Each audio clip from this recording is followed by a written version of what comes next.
Hola a todos, mi nombre es Omar Aldair y el día de hoy tengo el placer de presentarles lo que es el tema número 34, la micosis oportunista, candidiasis, del grupo teórico número 2 para enfermedades transmisibles número 2. El siguiente trabajo está conformado por los siguientes integrantes: el compañero Rodolfo Alexander Cuadra Turcios, el compañero José Jeremías Cruz Campos y mi persona, Omar Aldair. El objetivo general es analizar la etiología de la candidiasis, sus factores de riesgo y sus diferentes manifestaciones clínicas para mejorar el diagnóstico y el tratamiento y pronóstico de la enfermedad. Los objetivos específicos son: número 1, identificar los principales factores de riesgo que predisponen al desarrollo de la candidiasis, tanto en pacientes inmunocompetentes como en aquellos con inmunosupresión. El número 2 es describir las manifestaciones clínicas y las características histológicas de la candidiasis, distinguiendo entre sus formas mucocutáneas y sistémicas. Y el número 3 es comprender los principios del diagnóstico y el tratamiento farmacológico de las infecciones causadas por la candidia, incluyendo la prevención y la diseminación sistémica. Bueno, en la descripción del agente, pues las especies de candidia crecen como células de levadura ovaladas en germinación de 3 a 6 micrómetros, y la Candida albicans es dismórfica, puede formar levaduras pseudohifas e hifas verdaderas en cultivo y producen colonias cremosas con olor a levadura entre 24 horas a 37 grados Celsius. Bien, como se menciona, el agente causal que pertenece al género Candidia son un tipo de levaduras que se pueden observar como células ovaladas en gemación.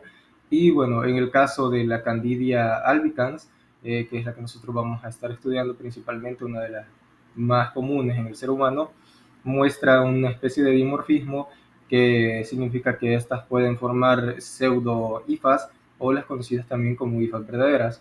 En lo que es el laboratorio en sí, pues se desarrollan como una especie de colonias con un aspecto cremoso que es bastante característico, tanto como su olor, ya que estas levaduras, por así decirlo, es como una especie de hongo que se puede encontrar tanto en superficies mucocutáneas bueno, superficies eh, de la mucosa intestinal. También se encuentran muy comúnmente en lo que sería zonas de la piel o también en la boca. Y bueno, con lo de la historia de la enfermedad, desde tiempos antiguos se describieron lesiones compatibles con la candidiasis. Ya anteriormente Hipócrates y Galeno habían podido reportar y registrar lo que serían unas placas blanquecinas en la boca de los niños y de las personas debilitadas. Eh, y también en el año 1839, Bernhard Rudolf Conrad, sí, esta persona, bueno, identificó lo que sería el organismo causal, y luego posteriormente en 1923 la señorita, bueno, esa persona, Christine Marine Berkhoff, clasificaría lo que serían las especies en el género de la Candidia, terminando con lo que es la confusión entre los nombres para tener una mejor clasificación y nomenclatura de esta. Pero bueno, como les había mencionado anteriormente, para la descripción de la enfermedad, la candidia es muchas veces lo que sería como una especie de eh, hongo o un tipo de levadura. Es bastante común en los seres humanos. Y bueno, la candidiasis, sobre todo la cutánea mucosa, es una que aparece cuando se aumenta el tipo de poblaciones locales de la candidia y pues se daña lo que sería el epitelio. La candidiasis pues sí puede ser superficial comúnmente, afectando lo que sería zonas de la piel o también inclusive mucosas o partes sistémicas como eh, órganos a donde el hongo puede llegar al torrente sanguíneo. En este tipo de casos pues, se pueden invadir órganos vitales, donde el hongo puede llegar a diseminarse a órganos como lo serían, por ejemplo, el corazón, los riñones o también el sistema nervioso central. Y bueno, la defensa más importante contra este tipo de, de candidias sería lo que sería el número adecuado de los neutrófilos que se encuentren en buen funcionamiento, bueno, la acción de los neutrófilos o también de los fagocitos, serían los que contrarresten en mayor medida como respuesta inmunitaria ante este tipo de cepas. Sobre la epidemiología de la candidiasis, pues vamos a destacar lo que serían los puntos más importantes de esta. El primero sería su distribución y frecuencia. La distribución y la frecuencia de la candidia es algo bastante común, se encuentra en todas las partes del mundo, por lo que se ha identificado a esta como una de las infecciones oportunistas más comunes de tipo cosmopolita, lo que significa, pues sí, que se encuentra en cualquier región sin importar el tipo de variación que ésta tenga. Por ejemplo, en nosotros los seres humanos, pues ha tenido lo que es una incidencia que ha representado casi como el 8% de lo que sería las micosis y el 25% de estas que han sido de tipo superficiales durante los últimos 30 años, la cual afecta a las personas de todas las edades y sexos, aunque si bien como lo acabo de mencionar, pues sí existen varias diferencias regionales de esta, como por ejemplo podría ser la candidia que se encuentra en los climas tropicales, que es un tipo de candidia, bueno, candidiasis interdigital, que se observa mayormente en lo que sería la zona de los pies. También en las zonas frías o climas fríos, con la más conocida que sería en estos casos como la onicomicosis, y también en los casos donde hay recién nacidos, que en los que se puede presentar candillas congénitas o prematuras, cuya incidencia representa casi el 18% de los casos. Y también tenemos lo que sería la candidia de tipo bucal, pues como su nombre lo indica, se encuentra en la zona oral, bueno, en la parte de la boca, en lo que serían mayormente pues niños menores de 10 años y también en adultos mayores de los 60 años, sobre todo en las mujeres. Y bueno, también tenemos lo que sería la flora normal y la patogenicidad de la candidia. Bueno, las especies más importantes de la candidia que nosotros hemos identificado para el ser humano es la de tipo albicans, que forma parte básicamente de la flora normal de nuestro cuerpo y se encuentra en la región de la boca, en el aparato digestivo, en órganos genitales como la vagina, también la piel y alrededor de los orificios naturales del cuerpo humano. En condiciones normales, la candidia, bueno, esta candidia vive en lo que sería un entorno de equilibrio con otros microorganismos y no puede llegar, bueno, no llega a causar mayores problemas a menos de que pues este equilibrio se llegue a romper, como por ejemplo en ocasiones donde los pacientes se encuentren bajo el uso de fármacos, por ejemplo, como antibióticos, o también se encuentre bajo la inmunosupresión de algún tipo de enfermedad que sea crónica, ya que pues esta se llega a convertir en lo que sería, bueno, pasa a ser de manera que convive básicamente con el microorganismo a convertirse en una especie de agente patógeno que llegue a causar algún tipo de afección y ocasione pues problemas. También tenemos la otra parte que sería sobre las manifestaciones clínicas. Bueno, las manifestaciones clínicas de la enfermedad se puede presentar de varias formas.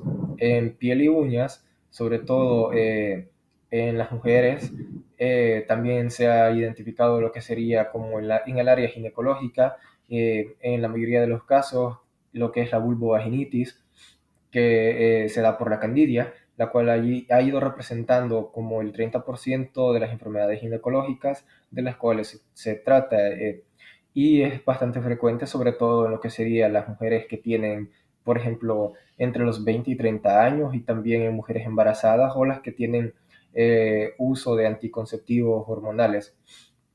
En los hombres, las manifestaciones básicamente se ha ido dando por lo que sería como la balinitis, que es la más común, sobre todo en los eh, adultos mayores. Y bueno, también se han presentado como en algunos estudios dermatológicos lo que serían las afecciones más frecuentes que están en la zona de las uñas, en la piel y también en las mucosas en menor proporción, pero sin embargo se ve la presencia de estas infecciones en lo que serían, por ejemplo, como las partes sistémicas también. Y se ha presentado también en lo que serían los pacientes inmunodeprimidos o que tengan algún tipo de afección como una enfermedad. En algunos casos, por ejemplo, con el SIDA, pacientes que tienen SIDA tienen presencia de candidiasis en lo que sería la zona de la boca o también en el tracto digestivo como el esófago. Y en pacientes que tengan catéteres intravasculares, quienes pueden tener presencia de la candidia en un 16% de los casos. Em, bueno, las especies de candidia también, bueno, sobre las especies de la candidia, en todos estos años se han identificado como 200 especies que son diferentes, pero de todas esas 200 hay unas pocas que son verdaderamente patógenas. Una de las principales es la Candida tipo albicans, que es la más común en, en nuestro cuerpo, la cual es seguida de lo que sería la Candida glabrata, la Candida krusei, la Candida tropicalis y la Candida paralopsis, también la Candida lusitiniae, entre otras también, pues generalmente todas estas son de distribución universal, como ya se había mencionado, son de tipo cosmopolita, a excepción de una que se encuentra específicamente en una región de lo que sería eh, la zona, bueno, en la zona de Asia, principalmente en India, eh, que es el tipo de candidia que es algo local, es la Candidia biswanati. Es una candidia que es pues bastante interesante porque solamente se puede encontrar en esa región. Es un hongo dimorfo que, que se llega a comportar como una especie de levadura o también que pues significa que produce algunos filamentos según las condiciones en las que éste se encuentre. Y eso, bueno, sobre los portadores sanos en epidemiología, es bastante conocido que la candidia se encuentra en bastantes personas que pueden verse como portadores sanos. Es importante que nosotros destaquemos que el hecho de que una persona sea un portador sano eh, no significa de que la candidia no pueda llegar a afectarle en algún momento, porque como lo había mencionado anteriormente, en lo que sería la flora normal, como pues sí, la candidia llega a convivir con esos microorganismos. Al haber un desequilibrio, esta puede convertirse en un agente patógeno. Eh, bueno, las personas sanas que son portadoras de candidia representan lo que sería un 25 al 50% de la población de los que poseen candidia, como por ejemplo sería en la zona de la boca, que los que tienen candidia también, la albicans, que puede representar algún 80% de las cepas de candidia en todo el mundo.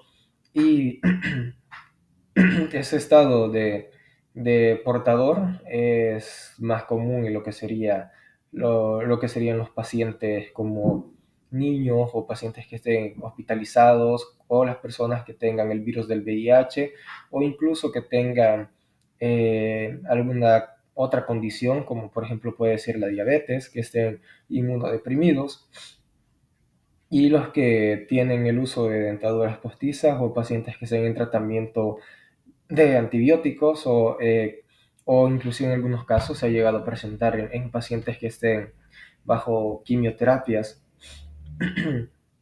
En fin, en todos estos casos, pues la levadura puede llegar a dejar de comportarse como un agente comensal, a convertirse en un agente patógeno a, que llegue a producir una enfermedad o infecciones.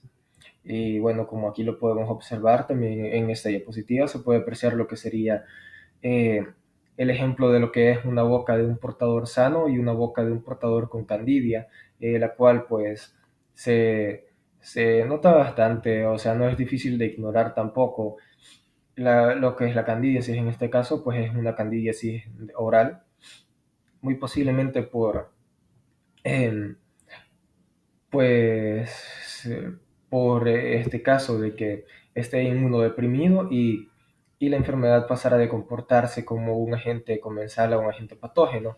Y es muy fácil de notarla. Aquí se puede observar la candidia por su aspecto ya característico, que es como una especie de levadura, algo blanquecina, cremosa y con una textura muy peculiar.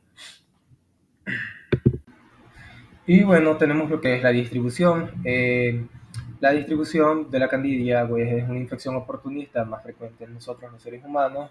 Es una infección distribuida en todo el mundo que es considerada como la micosis oportunista más común. No distingue entre climas o niveles socioeconómicos, pues esta existe en lo que serían variaciones regionales, se puede presentar en lo que son las personas de cualquier edad, como puede ser incidencia de personas de recién nacidos o personas de 60 años, y también con pacientes que tienen el virus del VIH o que tengan catéteres o que estén bajo la inmunosupresión. Y bueno, de hecho, hasta la mitad de la población sana puede portar la candidia en la boca sin presentar algún tipo de síntomas, ya como sería el 25 o 50% de las personas que son las que portan esta enfermedad en la mucosa oral, por ejemplo. Un cordial saludo, mi nombre es Rodolfo Cuadra y a continuación expondré sobre el reservorio de la cándida. La cándida es un organismo comensal. Esto significa que vive de forma inofensiva en nuestro cuerpo, principalmente en las mucosas y en la piel, como parte de nuestra flora microbiana normal. Los sitios principales en donde podemos encontrar a este hongo son: número uno, el tracto gastrointestinal. Este es el reservorio más crítico y la fuente principal de infecciones en pacientes inmunodeprimidos. El hongo vive en el intestino y si las defensas fallan o la barrera intestinal se rompe, puede ingresar al torrente sanguíneo, causando una candidiasis sistémica o invasiva. El otro sitio donde podemos encontrar a este hongo es en la cavidad oral, la boca y la orofaringe. Cuando las defensas son bajas, por ejemplo, en pacientes que tienen VIH, este hongo prolifera causando el conocido Mudget o candidiasis oral. También lo podemos encontrar en el tracto genitourinario, en la vagina principalmente, ya que la cándida convive con el lactobacillus. Cuando factores como los antibióticos, los cambios hormonales en el embarazo o la diabetes desequilibran el pH, la levadura se multiplica y causa la candidiasis vulvovaginal. También la podemos encontrar en la piel. La cándida coloniza áreas en la piel que están cálidas y húmedas. Estos son básicamente los pliegues, como en la ingle o debajo de los senos. La maceración en la piel permite que el hongo cause infecciones cutáneas superficiales. Entonces, tenemos que mantener la flora equilibrada y proteger a los pacientes inmunocomprometidos, para así evitar que este huésped inofensivo se convierta en una amenaza invasiva.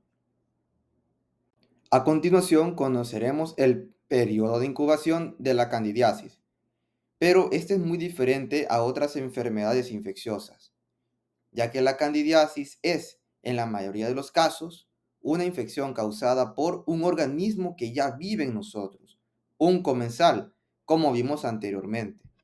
Por lo tanto, el periodo de incubación se refiere al tiempo que tarda el hongo en proliferar y causar síntomas, una vez que las defensas del cuerpo fallan o se alteran las condiciones ambientales.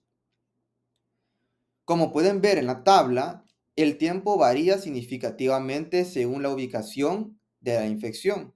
Revisemos uno por uno. Primero tenemos la candidiasis oral o de Muget. Este es uno de los tipos más rápidos.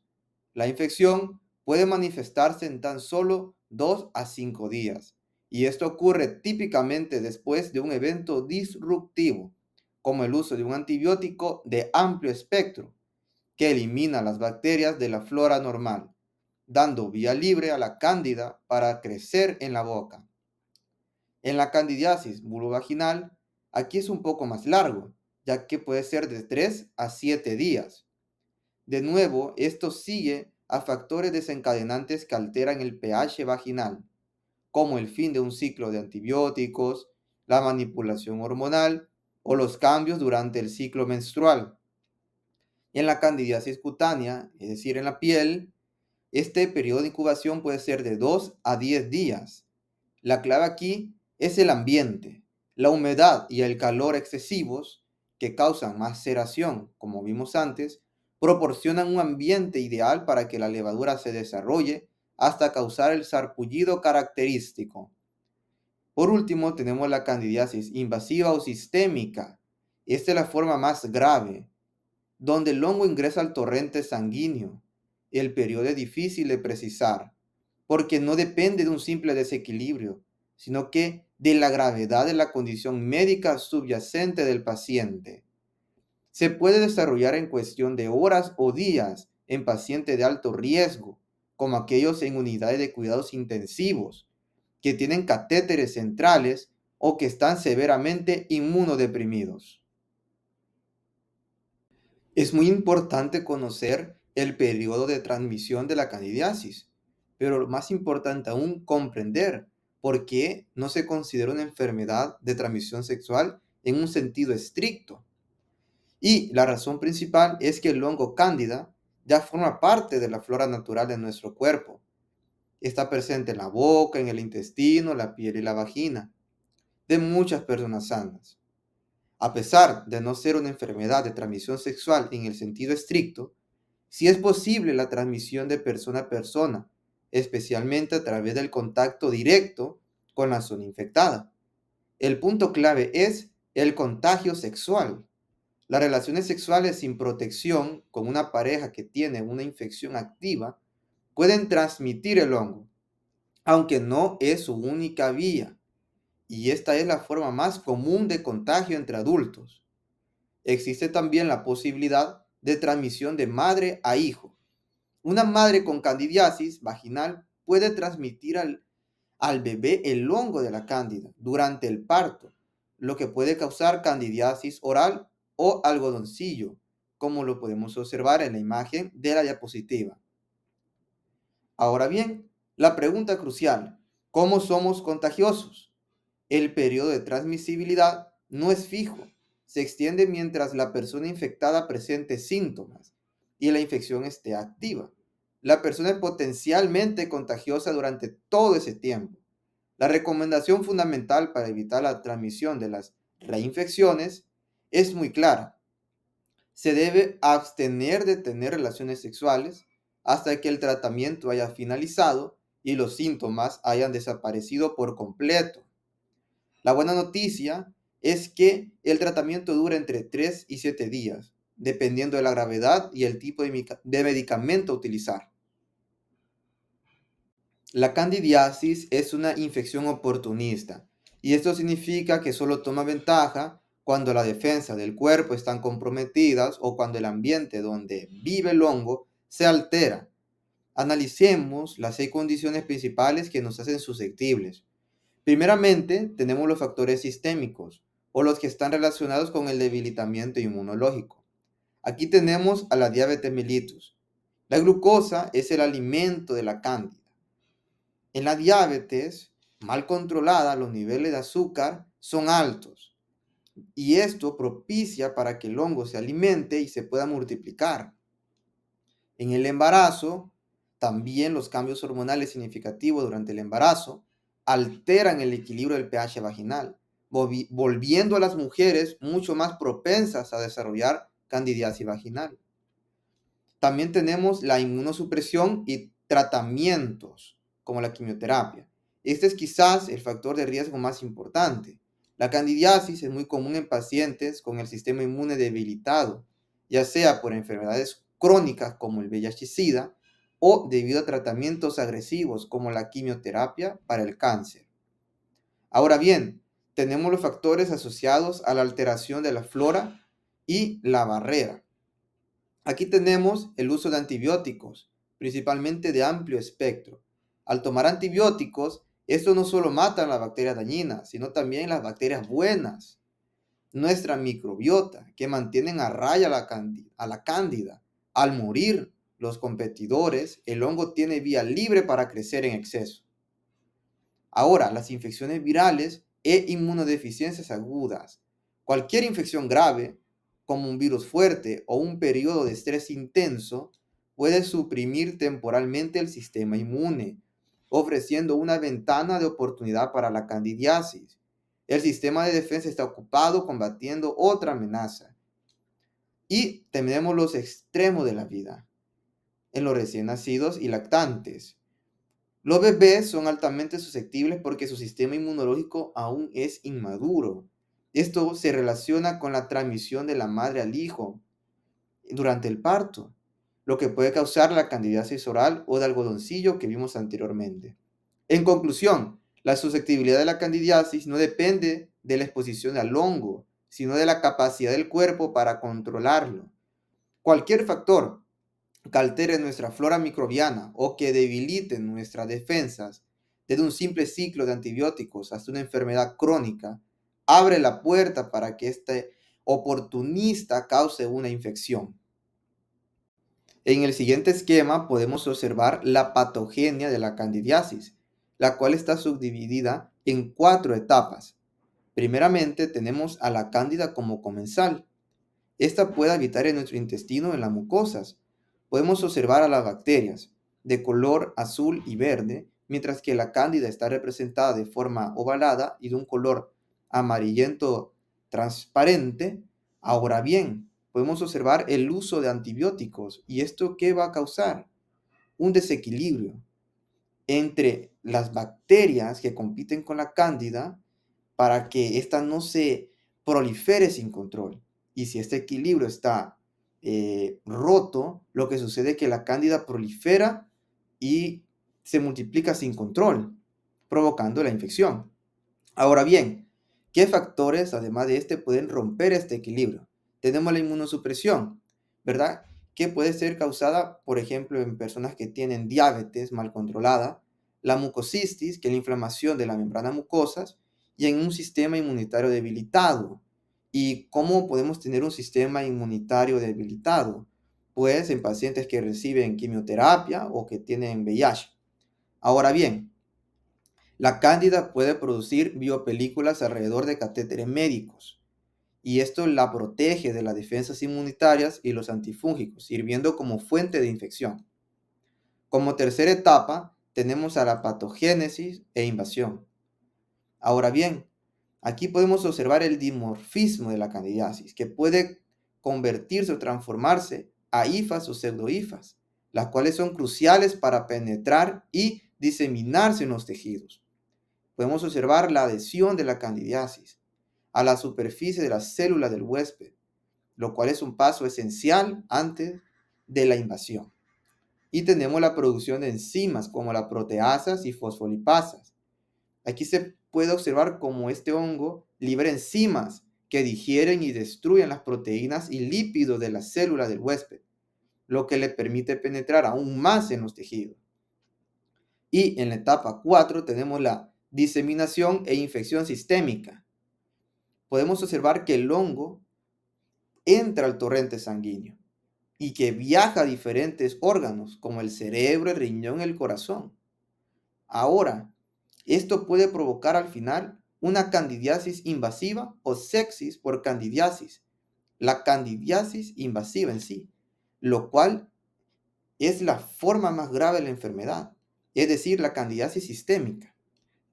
En resumen, el esquema muestra como una combinación de factores del huésped, la inmunosupresión, barreras dañadas y el uso de antibióticos, y las capacidades patogénicas de la cándida, como el dimorfismo y la adherencia de las enzimas y la biopelícula, le permiten a este hongo comensal causar infección, que pueden ir de localizaciones de órganos a sistémicas potencialmente mortales. A continuación, vamos a conocer el cuadro clínico de los diferentes tipos de infecciones por candidiasis. Principalmente la candidiasis vaginal puede presentarse con prurito intenso, que es el síntoma principal y más molesto, ardor y dolor, principalmente al orinar o durante las relaciones sexuales. Edema y eritema, el cual es muy común, la secreción o flujo vaginal que suele ser blanca con consistencia similar al requesón, como observamos en la imagen. Sensación de sequedad vaginal y pequeñas fisuras o lesiones que pueden aparecer debido al rascado. La candidiasis oral o de Muger puede presentarse con manchas o placas blancas cremosas en la lengua, como observamos en la imagen. O también estas mismas placas se pueden encontrar en las mejillas, en el paladar, las encías y las amígdalas. También se puede presentar enrojecimiento, ardor e inflamación debajo de las placas, que pueden ser dolorosas y dificultar el comer o tragar. También puede haber sangrado leve si es que las placas se rompen o se raspan. Ahora también puede haber una pérdida de sentido del gusto y una quelitis angular, que es el agrietamiento y enrojecimiento de las comisuras de la boca. La candidiasis cutánea la podemos encontrar principalmente en los pliegues de la piel donde hay mucha humedad y calor, como debajo de los senos, como observamos en la imagen, en la ingle, las axilas o el área del pañal en el caso de los bebés. Puede presentarse con erupción cutánea roja que suele picar y puede crecer, como observamos en la imagen, con pústulas o granos, ya que la infección afecta a los folículos pilosos, y piel blanquecina o en carne viva, especialmente en la zona de los pliegues.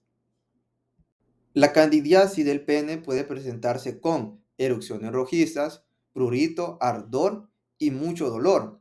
Ahora bien, la candidiasis del pene es más frecuente en pacientes que tienen diabetes. En esta imagen podemos observar a la candidiasis invasiva que ha afectado órganos internos intraabdominales y que también se ha difundido a través del sistema circulatorio, como observamos en la imagen de la derecha, afectando diferentes órganos. Ahora bien, esta puede presentarse con fiebre y escalofríos, náuseas y diarrea, cefalea, dolores musculares y articulares. Y esta es la forma más peligrosa y mortal de la misma. En el diagnóstico de laboratorio, la prueba más útil es la demostración microscópica de las pseudohifas o célula de levadura de los tejidos infectados o en líquidos corporales normalmente estériles. Ahora bien, en esta imagen podemos observar a las pseudohifas. ¿Y por qué es importante esto? Porque las pseudohifas son la forma invasiva del hongo. Es típicamente un indicador de que el hongo ha pasado de ser un comensal inofensivo a un patógeno activo, a lo que se le conoce como candidiasis. Bueno, vamos a continuar con lo que es el desarrollo del tema. Vamos a hablar respecto a lo que es el diagnóstico diferencial. El diagnóstico de la candidiasis, en especial lo que viene a ser la vulvovaginal, suele ser clínico, pero también es necesario realizar lo que es un diagnóstico diferencial para poder descartar lo que son otras afecciones que suelen tener síntomas parecidos, ya que de una afección a otra el tratamiento cambia de una manera bastante significativa.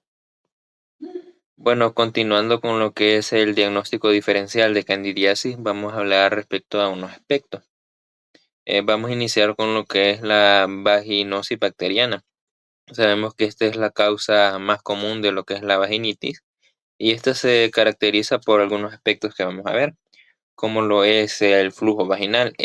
Sabemos que lo que es en la candidiasis, el flujo es espeso, es un color blanco, podríamos decir. Su aspecto lo podríamos mencionar que es similar al requesón y no tiene olor. En la vaginosis bacteriana, el flujo es bastante más delgado que el de la candidiasis.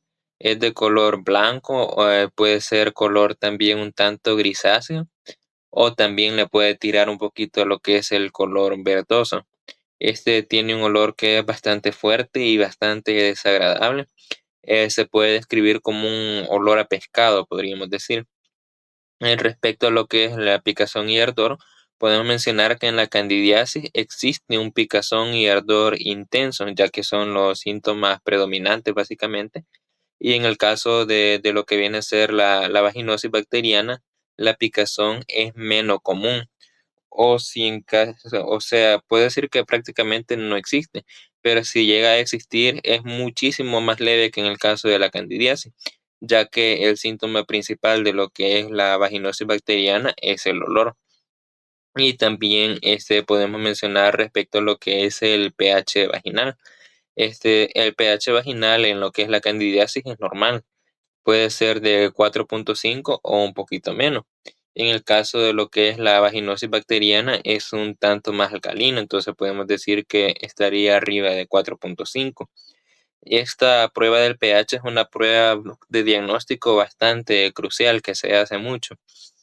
De ahí tenemos lo que son la tricomoniasis, que sabemos que la tricomoniasis es básicamente una ITS, o sea, una infección de transmisión sexual. Las características también podemos tener que en el flujo vaginal, en el caso de lo que es la candidiasis, el flujo es blanco, espeso, sin olor, como mencionaba anteriormente, pero en el caso de lo que es la tricomoniasis, el flujo suele ser un tanto espumoso, como que tiene espuma. Puede ser de color amarillo o entre amarillo y verde y puede ser grisáceo también, como mencionaba anteriormente, y el olor también es fuerte y desagradable. Con respecto a lo que es la picazón y el ardor, en la candidiasis el picazón y ardor es con enrojecimiento y un poco de inflamación. En el caso de lo que es la tricomoniasis, sí hay picazón y ardor, pero también existe lo que es dolor al orinar y también durante las relaciones.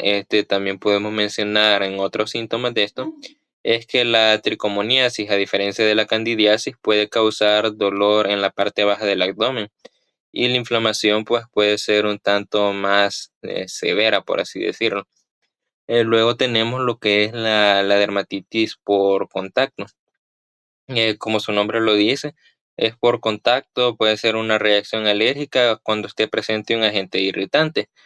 Esta puede imitar los mismos síntomas de una infección y puede ser causada por un agente irritante, como mencionaba anteriormente, como puede ser un jabón perfumado, los detergentes que se utilizan en la ropa, las toallas sanitarias o también la ropa interior que sea de material sintético que irrite la piel. Algunos de los síntomas podemos mencionar que puede haber picazón, puede haber ardor, puede haber enrojecimiento. En este caso no habría un flujo vaginal anormal y si lo hay, pues no tiene las características típicas de lo que es la candidiasis. Y los síntomas generalmente suelen mejorar cuando se elimina lo que es el agente irritante. Y luego tenemos lo que son otras condiciones. Podemos hablar en este caso de lo que es el herpes genital, que son, bueno, las lesiones del herpes son básicamente unas ampollas o úlceras se pudieran llamar. Estas son bastante dolorosas a diferencia de lo que es el enrojecimiento y la inflamación de la candidiasis. También podemos hablar de lo que es el líquen escleroso, que esta es una enfermedad crónica de la piel, que esta causa lo que es una picazón bastante fuerte, bastante intensa. También genera un aspecto en la piel que se vea más fina de lo normal y que se vea un tanto como blanquecina. A diferencia de lo que es la candidiasis, en esta no hay flujo vaginal normal y los síntomas pues no van a mejorar con los tratamientos antifúngicos. Bueno, ahora vamos a ir hablando respecto a lo que es el tratamiento. Y vamos a mencionar unos principios generales del tratamiento. Sabemos que el tratamiento de la candidiasis se inicia lo que son eliminando los factores predisponentes. También se puede recomendar lo que son enjuagues con bicarbonato y también desinfección de prótesis dentarias en caso de que existiera. Esta desinfección con soluciones antifúngicas y también en zonas genitales o pliegues se pueden aplicar fomentos de vinagre o de ácido acético. Vamos a continuar hablando del tratamiento y ahora vamos a hablar respecto a lo que es el tratamiento tópico.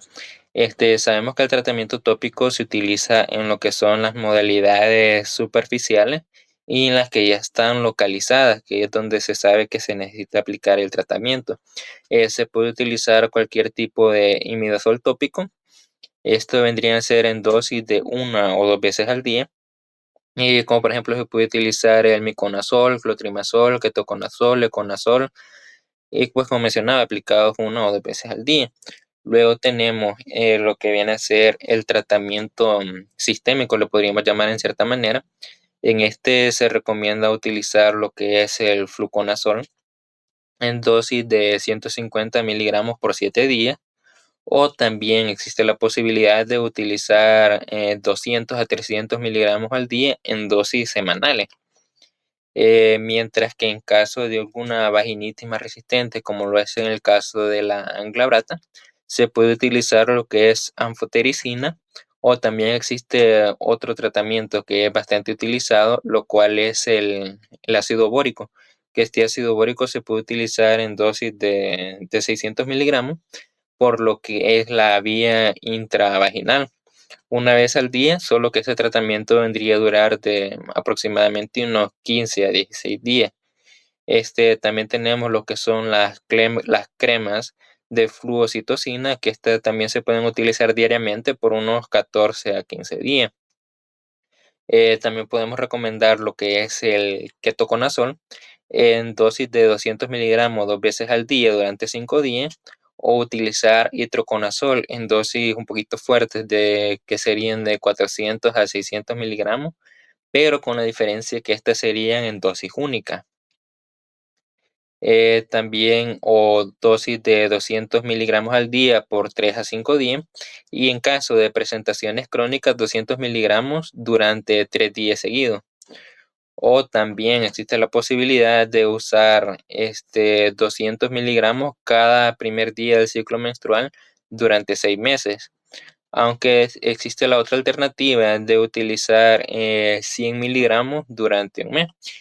Si nos damos cuenta, los tratamientos son bastante flexibles en cierta manera. Bueno, vamos a hablar del tratamiento de lo que es de la candidiasis orofaringea y digestiva. Bueno, para el tratamiento de esta forma se va a contar con lo que son las presentaciones de miconazol en gel, o también se pueden utilizar lo que son tabletas vaginales de nistatina. Estas tabletas se deben chupar hasta disolverse, pero esto es en la boca. O se puede prescribir también clotrimazol de 10 miligramos al día, divididos en 5 tomas, o también se puede administrar lo que es la nistatina hasta 4 veces al día. En lo que es la candidiasis esofágica también es útil lo que viene a ser el fluconazol. Este se administra en dosis que van desde los 100 miligramos hasta los 300 miligramos al día durante 5 días. Y si en caso existiera alguna afectación de la piel, mucosas o uñas en alguna forma crónica y profunda, se puede recomendar lo que es el ketoconazol en dosis de 200 miligramos al día de vía oral. Luego tenemos lo que son las infecciones cutáneas iguales. Estas van a responder básicamente a lo que es el ketoconazol de manera oral, y en onicomicosis se van a emplear lo que son barnices de ciclopirox o amorolfina, así como lo que viene a ser también lo que es el itroconazol, esto por vía tópica o también por vía oral. En la candidiasis crónica y profunda, en esta básicamente lo que se va a recomendar es fluconazol, también itroconazol, ketoconazol. Esto es a largo plazo, y se debe tener también lo que es una vigilancia hepática, ya que puede causar algún otro daño. Y en lo que es la candidiasis sistémica e invasiva, estas se utilizan lo que es anfotericina B, como también el fluconazol o equinocandinos, que estos básicamente vendrían a ser la micafungina y anidulafungina. Ahora vamos a hablar respecto a lo que son algunas complicaciones de esta. Vamos a iniciar con lo que es la candidiasis recurrente. Se considera recurrente cuando una persona experimenta unos 4 o más episodios de esta en un mismo año. Esto puede ser un indicativo de algunos aspectos, como podría ser un tratamiento incompleto, que el paciente en este caso no terminó el ciclo del medicamento y por lo tanto volvió a recaer. Puede también ser por una reinfección. A menudo esta se suele dar por alguna pareja sexual o también por el mismo cuerpo, podría ser. También suele suceder por alguna inmunosupresión, ya que condiciones subyacentes, como en el caso de lo que es la diabetes no controlada, el VIH-Sida y el uso de algunos ciertos medicamentos, como lo que son los esteroides o quimioterapia, estos pueden ser factores predisponentes también. Luego tenemos lo que son la resistencia en el tratamiento. En raras ocasiones suele suceder, pero sí sucede, ya que la cepa de Cándida puede ser resistente a los antifúngicos comunes, entonces se necesitaría un tratamiento un poco más fuerte. Luego tenemos lo que es la candidiasis invasiva o sistémica. Esta es una de las complicaciones, o es más bien dicho, la complicación más grave y es la más potencialmente mortal de esta. Y esto ocurre cuando el hongo de la cándida entra a lo que es el torrente sanguíneo. Entonces, al entrar al torrente sanguíneo se produce lo que es una candidemia y esta se puede propagar a otros órganos, inclusive como lo es el cerebro, el corazón, los ojos, los riñones o el vaso. Pero esto hay más que todo un cierto grupo de personas que son las que tienen mayor riesgo de que les suceda esto. Pueden ser personas con un sistema inmunológico muy debilitado, como pacientes con cáncer, pacientes con VIH-Sida o pacientes que han recibido algún trasplante de órganos a los cuales se les tiene que suprimir el sistema inmunológico para que el cuerpo no rechace ese órgano. También por pacientes hospitalizados en cuidados intensivos. Sabemos que en los hospitales se mueven muchas cosas así. Y recién nacidos con bajos pesos, pues van a tener lo que es débil el sistema inmunológico. Algunos de los síntomas de estas son fiebres, escalofríos, que esto no le va a hacer entrada a lo que es el antibiótico. También dolor abdominal, dolor de cabeza, dificultad para respirar y también lo que es dolor muscular. Luego tenemos lo que es la infección cutánea grave. Aunque la candidiasis de la piel es un tanto común, se podría decir, esta se puede volver crónica o se puede volver más grave de lo normal. Esto suele suceder especialmente en las áreas húmedas, ya que como pliegues cutáneos, esto lo que puede generar es que puede causar erupciones cutáneas crónicas. La piel se puede volver roja, se puede volver inflamada y pueden aparecer algunas grietas. También pueden aparecer lo que son infecciones secundarias, ya que las áreas afectadas pueden infectarse con bacterias y esto vendría en cierta manera a lo que es a complicar el tratamiento. Luego tenemos lo que es la balanitis por cándida. Bueno, en este caso es hombre. Esta es una inflamación del grande y esta inflamación es causada básicamente por lo que es el hongo. Esta también tiene síntomas. Uno de los síntomas puede ser enrojecimiento, hinchazón, picazón y ardor, también pequeñas manchas rojas en lo que viene a ser el glande. Algunas de las complicaciones que pueden suceder, esto es en caso de no llegarse a tratar a tiempo, puede causar un dolor crónico y en casos poco comunes, en casos raros, puede causar estenosis del meato uretral, que viene a ser básicamente lo que es el estrechamiento de la abertura de la uretra. Y luego tenemos lo que es la candidiasis esofágica. La candidiasis esofágica es una forma de candidiasis oral, básicamente, inicia en la boca y se extiende hacia el esófago. ¿Cuáles son algunos de los síntomas? Puede ser dolor o dificultad para tragar, dolor en el pecho, por ende pérdida de peso. ¿Y qué personas están en riesgo? Pues personas con el sistema inmunológico debilitado, como mencionaba, personas con VIH, personas que han recibido algún trasplante. También puede estar en riesgo algunas personas como las que usan inhaladores de esteroides y que no se enjuagan la boca. El pronóstico de la candidiasis básicamente va a depender de lo que de la presentación clínica de esta y también de lo que es la gravedad de la misma. y también de lo que viene a ser los factores predisponentes. En recién nacidos podemos mencionar que es benigna y muchas veces, en la mayoría de las veces, esta se va a curar sola. Y bueno, en la forma sistémica podemos mencionar que esta sí es mortal, esta tiene una tasa de mortalidad de un 56%. Los principales factores de mal pronóstico en candidiasis sistémica en unidad de cuidados intensivos se basan básicamente en lo que es la neutropenia, inmunodepresión, ventilación mecánica y diabetes tipo 1. Prevención y control.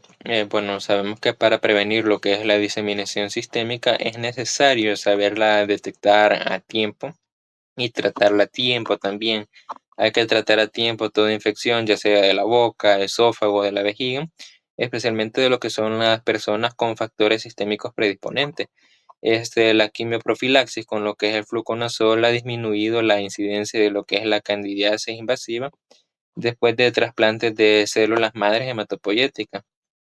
Esto se ha demostrado en algunos estudios en pacientes de alto riesgo y en estado crítico, y también en receptores de trasplantes hepáticos, así como el recién nacido de muy bajo peso. Como conclusión, podemos mencionar que la candidiasis, esta representa lo que es una de las infecciones oportunistas más frecuentes en el ser humano y esta tiene una muy amplia variedad de manifestaciones clínicas que vienen a abarcar desde lo que son cuadros superficiales y bastante localizados hasta formas un tanto más invasivas y más graves y en algunas ocasiones potencialmente mortales. A lo largo de la historia, el estudio de esta micosis ha permitido comprender mejor su etiología, factores de riesgo y mecanismos de patogenicidad. Esto también lo cual ha facilitado lo que es el desarrollo de estrategias de diagnóstico y terapéuticas más precisas.